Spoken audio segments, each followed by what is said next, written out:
Bonsoir et bienvenue sur Pépé Soupe. À notre temps d'information, débutons cette édition avec Kadi Cissé et sa capacité à donner vie à la magie sur les mains et les pieds à l'aide du henné. Au carrefour premier terrain d'Atekoubé, une artiste talentueuse fait sensation en transformant les mains et les pieds en véritables chefs-d'œuvre. Kadi Cissé, une artisane de beauté, crée des motifs imaginaires uniques, offrant une esthétique à ses parties du corps. Son travail exceptionnel a conquis la communauté musulmane locale qui se presse chez elle pour obtenir une allure enchantée. Laïla Nassar et Benguier Jean-François nous en disent un peu plus. Armée d'une bande autocollante et d'une créativité débordante, Kadi reproduit des motifs uniques sur les mains et les pieds de ses clientes, grâce à l'utilisation habile du henné, une poudre colorante et l'apport des teintes orangées, rouges ou noires à ses créations. Les femmes peuvent ainsi choisir parmi une variété de designs captivants qui leur donnent fière allure. C'est quoi les deux coupons pour ça? Et puis après, ils mettent diable dessus. Ça peut mettre à poudre. Ça devient noir. Il y a main à son pouille. C'est 1 main à 500. Pied à les deux. Tout ça fait 3000. Main et pied. Souvent, ça prend 3 heures du temps, ou 4 heures. Aussi dans le quartier, ça fait 7 ans. Bon, ça fait au moins 3 ans comme ça, il vient chez Kadi, elle fait mes pieds. Chaque fête, Ramadan, Tabaski, dessus. La renommée de Kadi s'est rapidement répandue dans la communauté et les femmes affluent pour bénéficier de ses services exceptionnels.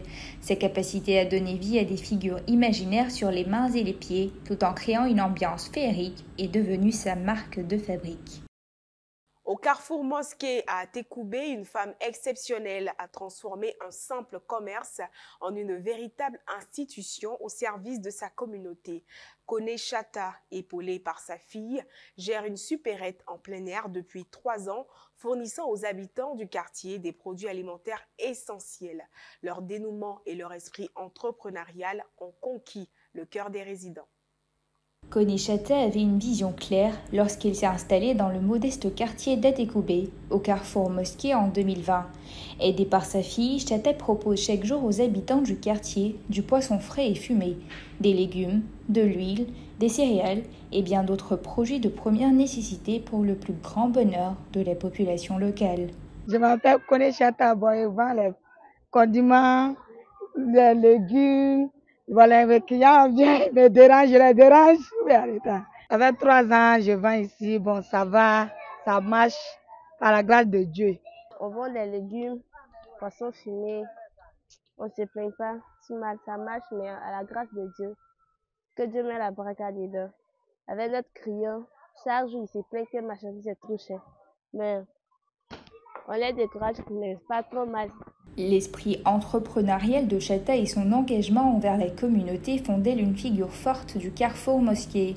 Elle a su transformer dans des circonstances modestes son commerce et en faire un élément indispensable de sa communauté. Caissier Jean-Jacques Philippe, un passionné de coiffure, a transformé sa passion en une entreprise florissante. Après avoir obtenu son baccalauréat avec succès, il a ouvert son propre salon baptisé Oweld Coiffure. Depuis lors, ses doigts magiques apportent bonheur et style aux habitants du quartier millionnaire. Au-delà de cela, Philippe joue également un rôle d'initiateur pendant les vacances scolaires. Oweld Coiffure est un salon de beauté pour hommes créé par Caissier Philippe. Il a joint l'utile à l'agréable en faisant de sa passion son gagne-pain. Installé au quartier millionnaire de Yopougon, son espace attire davantage de clients. Jeunes, adultes et même les femmes y vont pour se passer un coup de jeûne. Au départ, quand j'étais depuis le secondaire, j'ai appris à coiffer. Et après le bac, en voulant pouvoir soutenir un peu les études et puis le faire que j'ai mis en dans le domaine. C'est un métier de base depuis le secondaire. Donc j'ai voulu me mettre dedans pour pouvoir mener des activités et si possible entreprendre dans d'autres domaines. Dans le domaine de la coiffure, en tout cas c'est un domaine vraiment qui peut vraiment soutenir vraiment plein de personnes, plein de jeunes comme moi. pouvoir continuer soit peut-être leurs études, ou soit entreprendre dans d'autres secteurs, mais soit se faire former dans d'autres formations. Philippe réalise sur la tête de ses clients des modèles atypiques qui font de lui l'un des meilleurs coiffeurs de sa commune. Ainsi se termine cette édition d'information. Merci de votre fidélité à notre rendez-vous quotidien. Passez une excellente soirée et n'oubliez pas que le succès est un chemin que la patience et le travail rendent accessible.